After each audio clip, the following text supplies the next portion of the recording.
আসসালামু আলাইকুম রহমতুল্লাহ। আমরা জেনেছি যে ইস্তেফহামের জন্য প্রধান এবং গুরুত্বপূর্ণ দুটো হরফ হলো হামজা এবং হাল। এছাড়াও ইস্তেফহামের আরো কিছু হরফ আছে, আরো কিছু ইসিম আছে যেগুলো দিয়ে ইস্তেফহাম বা প্রশ্ন করা হয়। তো এগুলোকে এক শব্দে আরবিতে বলা হয় আদাওয়াতুল ইস্তিফহাম বা ইস্তিফহামের এই ইস্তিফহাম করার যন্ত্রসমূহ বা ইস্তিফহামের মাধ্যম সমূহ। আদাওয়াতুল ইস্তিফহাম আরো কিছু আছে যেগুলো আমরা দেখি, যেমন কাইফা, আইয়ানা, কোনটা দিয়ে কেন প্রশ্ন করা হয় সেগুলো আমাদের সবগুলো বিস্তারিত আসবে সামনে ইনশাআল্লাহ। তারপর মাতা, মা, মান, আইয়ুন, কাম, আইনা। এরপর হলো হাল আর হামজা। এই এই সবগুলো দিয়ে প্রশ্ন করা হয়, প্রশ্নের জন্য এই সবগুলো ইসিম বা এই শব্দগুলো আসে। তো এই 9টি অব্যয় দ্বারা কখনো, তবে একটা পার্থক্য হলো যে হামজা আর হালের মধ্যে যে আমরা আলোচনা করেছি যে হালটা শুধুমাত্র তাসদিক সংক্রান্ত প্রশ্নের জন্য আসে, তাসাউফুর সংক্রান্ত প্রশ্নের জন্য আসে না। অপরদিকে হামজা তাসদিক এবং তাসাউফুর উভয় প্রশ্নের জন্য আসে। এমন কোন আলোচনা এই 9টা সংক্রান্ত, এই 9টার মধ্যে নেই, কারণ এগুলো এই সবসময় তাসাউফুরের জন্যই হয়, তাসদিকের জন্য হয় না। এই 9টি অব্যয় দ্বারা কখনোই আত্মাস্তিক অর্থাৎ হ্যাঁ না চাওয়া হয় না। এগুলো শুধুমাত্র বাক্যের বিশেষ কোনো অংশ বা আল মুফরদ নির্দিষ্ট করার জন্য ব্যবহৃত হয়। অর্থাৎ এগুলো সব সময়ই তাস তাসাব্বুরের জন্য আসে।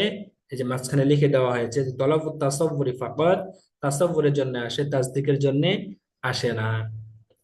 তাহলে হামজার সাথে এগুলোর কিছু মিল আছে, কিন্তু হালের সাথে কোনো মিল নেই, কারণ হাল যেহেতু সবসময় তাসদিকের জন্য আসে। আচ্ছা, মান।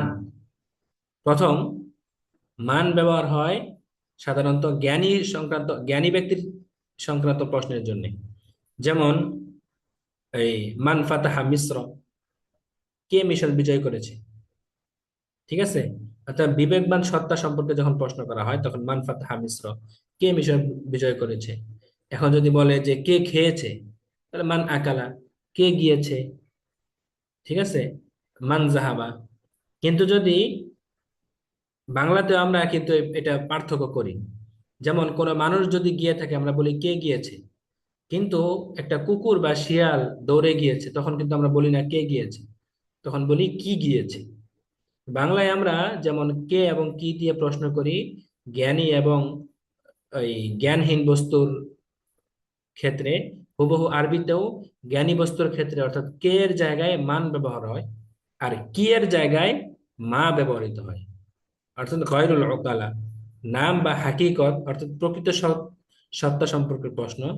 যেমন মাল আসজাদ, আসজাদ কি, উত্তর স্বর্ণ। তাহলে এখানে এই স্বর্ণ সংক্রান্ত প্রশ্ন করা হচ্ছে যে আসজাদ আসলে কি। তখন আসজাদ যেহেতু শব্দটা একটু কঠিন, তো বলা হবে আল আসজাদু হুয়া জাহাব, যে আসজাদ হলো এক স্বর্ণ। ঠিক আছে, তো মা দিয়ে ওই বাংলায় আমরা যেটা বলি কি, আরবিতে সেখানে আসে মা। তবে মায়ের আরেকটা ব্যবহার আছে, যে মা দিয়ে কখনো কখনো কোনো একটা বস্তুর হাকিকত সম্পর্কে জিজ্ঞেস করা হয়। এখন কোনটা আসলে হাকিকত সম্পর্কে জানা উদ্দেশ্য আর কখন তার মানে অর্থ জানা, শাব্দিক অর্থ জানা উদ্দেশ্য, সেটা আমরা জানবো প্রশ্নে ব্যবহৃত শব্দের মাধ্যমে। যেমন কেউ যদি জিজ্ঞেস করতো মাছ জাহাবু, স্বর্ণ কি, তো স্বর্ণ বোঝানোর জন্য জাহাব শব্দটা আরবিতে শায়ে যায় বহুল প্রচলিত। তো কেউ যদি মাছ জাহাব বলে তখন এখানে এটা বুঝতে হবে তার উদ্দেশ্য স্বর্ণের শব্দের অর্থ জানা না, মানে আজজাহাব শব্দের অর্থ জানা নয়, বরং আজজাহাব শব্দের হাকিকত জানা। ঠিক আছে, কিন্তু যেহেতু মাল আসজাদ সে একটা দুর্লভ শব্দ দিয়ে প্রশ্ন করেছে, এর মানে বুঝতে হবে এখানে তার উদ্দেশ্য হলো এই এর হাকিকত সম্পর্কে জানা, মানে এর অর্থ জানা, হাকিকত জানা উদ্দেশ্য নয়। তো এতটুকু বিষয় আশা করি ক্লিয়ার হয়েছে। এরপর কাইফা। কাইফা এটা দিয়ে প্রশ্ন করা হয় তাইয়িনুল হাল বা অবস্থা জানার জন্য। কোন একটা বস্তুর অবস্থা জানার জন্য সে কোন অবস্থায় বর্তমানে আছে সেজন্য কাইফা ব্যবহার করা হয়। যেমন কাইফা জিতা, তুমি কিভাবে এলে, মানে তুমি কোন অবস্থায় এসেছো। তুমি হেঁটে এসেছো না গাড়িতে এসেছো না অন্য কোনো ভাবে এসেছো। ঠিক আছে। এরপর হলো আইনা। আয়না দিয়ে প্রশ্ন করা হয় তাইয়িনুল মাকান, স্থান সম্পর্কে প্রশ্ন। যেমন আইনা বাইতুকা, তোমার বাড়ি কোথায়। এগুলো আমরা প্রায় জানি যারা আরবি পড়েছি। তারপরেও বালাগাতের মধ্যে যেহেতু এই বিষয়গুলো গুরুত্বপূর্ণ, এই জন্য আলোচনা করতে হয়। তো আয়না দিয়ে প্রশ্ন করা হয় জায়গা সম্পর্কে, যে তুমি কোথায় আছো, কোন জায়গায় আছো। আচ্ছা, এরপর আরো দুটো শব্দ আছে, সেটা হলো মাতা আর আইয়ানা। তো মাতা, এটা দিয়েও সময় সম্পর্কে প্রশ্ন করা হয়, আইয়ানা দিয়েও সময় সম্পর্কে প্রশ্ন করা হয়। তবে মাতা আর আইয়ানার মধ্যে কিছু পার্থক্য আছে। যেমন মাতা শব্দটা অতীত এবং ভবিষ্যৎ উভয় কালের জন্য ব্যবহৃত হয়। মাতা শব্দটা অতীত কালের জন্য যেভাবে ব্যবহার হয়, ভবিষ্যৎ কালের জন্য সেরকম ভাবে ব্যবহার হয়। যেমন মাতা জিতা, কবে এসেছিলে তুমি। অথবা মাতা তুসাফিরু, কবে তুমি সফর করবে। এই যে এখানে আমরা ছক আকারে সবগুলো বুঝিয়ে দিয়েছি যে অতীত বর্তমান ভবিষ্যৎ সবগুলোর জন্যই মাতা ব্যবহার হয়। এর বিপরীতে আইয়ানা শব্দটা দুটো, মানে আইয়ানা শব্দ ব্যবহার করার জন্য দুটো বিষয় থাকতে হয়। একে তো ভবিষ্যৎ সম্পর্কে প্রশ্ন, দ্বিতীয়ত এই বিষয়টা খুবই ভয়াবহ, ভয়ানক কোনো বিষয়, সেটা বোঝানোর জন্য আইয়ানা ব্যবহার হয়। শুধুমাত্র ভবিষ্যৎ কালের জন্য এবং সাধারণত ভয়াবহ বা গুরুত্বপূর্ণ অর্থাৎ মাউজিআত তাহবিল বিষয়ের ক্ষেত্রে ব্যবহৃত। যেমন ইয়াসআলু আইয়ানা ইয়াউমুল কিয়ামা।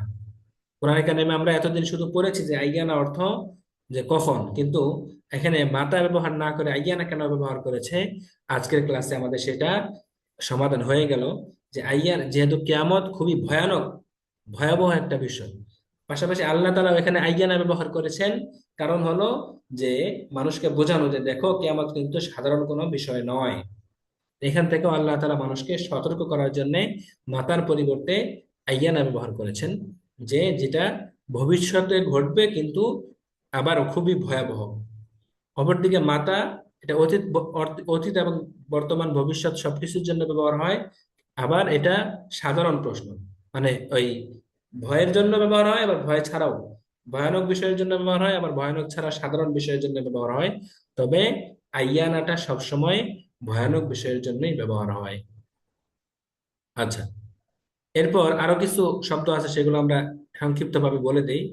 যেমন মাতাকে, আইয়ুন, আইয়ুন দিয়ে কোনো একটা বিষয় সম্পর্কে জানা হয়। যেমন নির্দিষ্ট করে যে আইয়ুকুম জাহাবা, যে আইয়ুকুমা জাহাবা, তোমাদের মধ্য থেকে কে গিয়েছে। ঠিক আছে, মানে তোমাদের দুজন থেকে একজন গিয়েছে, ঠিক আছে, সেটা আমি জানি, তবে সেটা কে গিয়েছে, আইয়ুকুম জাহাবা। এরপর আরেকটা হলো কাম। কাম দিয়ে মানে কোনো একটা বিষয়ের পরিমাণ সম্পর্কে আমরা জানি, এটা যে কাম দিয়ে কোনো একটা বিষয় পরিমাণ সম্পর্কে জানা হয়, জানা উদ্দেশ্য হয়। যেমন কাম মিন ফিয়াতিন কলিলাতিন গলাবাত ফিয়াতান কাসীরাতান বিইজনিল্লাহ।